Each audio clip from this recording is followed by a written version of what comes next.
Hello guys, it's me, Ella. So ayun na nga guys, tara samahan niyo kami, pupunta tayo sa Pinas Tourism. Shucks guys, nag-email sila sa akin. Ako dahil pumunta doon at ako ay mag-e-exam. Akala mo naman matalino, may pag-exam pa talaga na. Diba guys, nagulat ako nung nag-email sila sa akin.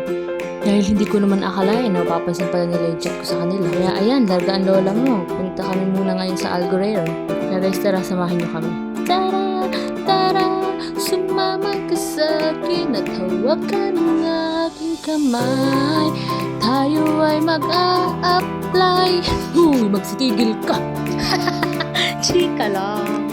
So ayan, balik na nga tayo dito. Kami ngayon ay nandito na sa metro, kung saan nangangamoy digmaan na naman. Oh my gosh. So wala tayong magagawa, pinili natin to eh. Kaya tayo makapagdigmaan na rin lang din eh. Ngayon'y aking inuunawang pilit, mga amoy na di na kaakit-akit. Oh, ano yun? Charit. Pero guys, promises, hindi masaya ang digmaang are. Pero guys, sabi nila, sign daw yun na masipag ang tao kapag ganun daw ang Jamoyski, may digmaan dito. Kaya sa susunod, sabi ko kay JB, maging gayon na rin para mukha kaming masipag. Pero guys, huwag natin problemahin. Balik na tayo sa ating topic. So ayan na nga, palabas na nga kami ng metro. Kami maglalakad kasi napakainit na daan kung saan kami ay maglalakad patungo sa aming pupuntahan. Guys, ano ba, for the second time, naligaw na naman kami. Sabi, sa entrance number 2 daw kami papasok. Pero lumabas kami ni JB sa entrance number 6. Ay, Diyos ko, sa likod pa kami napunta. Kaya kami for the ikot pa ang mga person. O diba, for the second time, ligaw na naman kami. Guys, alam nyo ba, dito ko lang naramdaman na kapag nasa interview, yung kabog ng dibdib ay parang 10 daga ang nasa loob ng aking dibdib. Kung makakabog ang dibdib ko, hanggang batok ay hanggang balugbog ang aking kutob. Kaya naman ka mo itong kabang ito at abot hanggang balugbog. So balik na tayo guys, ayan na, hinahanap na namin ngayon yung office ng Pinas Tourism. Kaya kami ikot ng dalawa. Pero alam nyo guys, pag naglakad kayo dito, hindi kayo mapapagod kasi ang gaganda ng mga nakikita nyong tanawin, mga buildings, ganyan. Kaya mapapawaw na lang kayo. Hindi nyo maakalain na nandun na kayo sa pupuntahin nyo.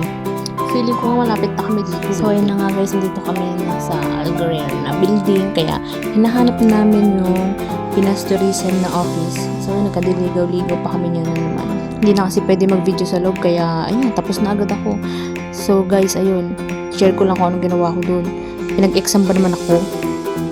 May math na naman, Diyos ko po, math. Ay my gosh, may sequence. Ay kainaman, wala man lang. Bawal pa mag-cellphone. Yung mga English pa. Okay lang naman, pero apakahirap pala. Happy? Happy. Gusto naman exam mo, girl. Walang pagbabago guys, naglalakad na naman tayo sa initan. Pauwi na tayo yan. Napakatagal kong nag-exam. Napakatagal kong pag-alisin dun sa pinuntahan kong yun. Pero okay lang. Sana lahat ng pangarap ay makamit lahat sa tuwina ikaw ang kasama tayong dalawa. So guys, dito nga sa part na ito ay nakita ko pa nga si Rachel in Dubai. Napakaganda niya guys. Siya ay taga Mindoro, taga Bungabong. Sumali siya ng Miss Oriental Mindoro, kaya rin nakilala ko siya. Kaya yan, nagpa-picture nga rin ako sa kanya. Nahiya pa nga ako noong una eh. Pero yung asawa ko ang nagsabi na, yun nga, pa-picture na ako. Yan, diba napakaganda niya guys? Oh, ha? Yan. Follow nyo din siya. Meron din siyang follow din siya guys. Meron din siyang Facebook page, Rachel in Dubai. Yan. Mga sa kanya, foods, mga pasyalan, ganyan. Yun ang kanyang mga vlog. At so, ito na nga guys, nandito na naman tayo kung saan tayo ay mag-iintay na naman ng metro dahil tayo ay Gogo Rebels na kung saan man tayo ay paparoon. Ayan, sipit muna ang luka. Sige, pakit ka pa. Ang tagal. Wala na akong masabi din eh. Naalala ko nung first time ko magpunta ng Manila nung kasama ko yung mga ka-office ko. Ako ay tuwan-tuwa at first time ko nga makakasakay ng tren.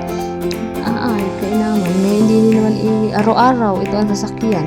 Dahil dahil wala ka naman sasakyang iba. Nakakatawa nga lang din lang na ako'y marunong na ngayon sumakay sa ganari.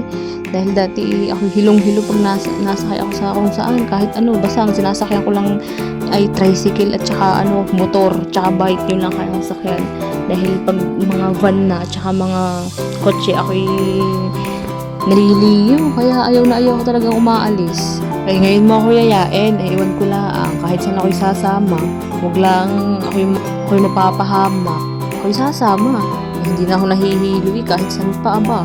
Mantalang dati doon sa unang kong trabaho, yung boss ko ibinigay na sa akin yung slot para nga makapunta ng Boracay. Hindi talaga ako sumama at ako'y nahihilo ka ako at ayoko. Hindi ako napaiwan na lang sa office. Hindi kami dalawang nandun sa office. Lahat ng mga empleyado yung ng team building. Diba? Hindi ko naman nakalain na kakayanin ko palang mag-travel kahit malayo. Kaya ako'y natutuwa lang talaga ngayon. Hindi ko alam kung bakit at kung ano ang nangyari. Dahil hindi na nga ako nahihilo. Siguro dahil nga rin sa nasanay nga ako dahil nga sa pag-inventory ko dito sa unang kong trabaho. Kung saan na rin ako nakakarating. Kaya ako'y nakakasama na rin nga sa Manila. Pag may laro, pag ako'y niyayaya ng mga kasama ko noon. Ay, nakakamiss naman yun, guys. So, ayan na, patapos na rin. Di pandarinin na lang.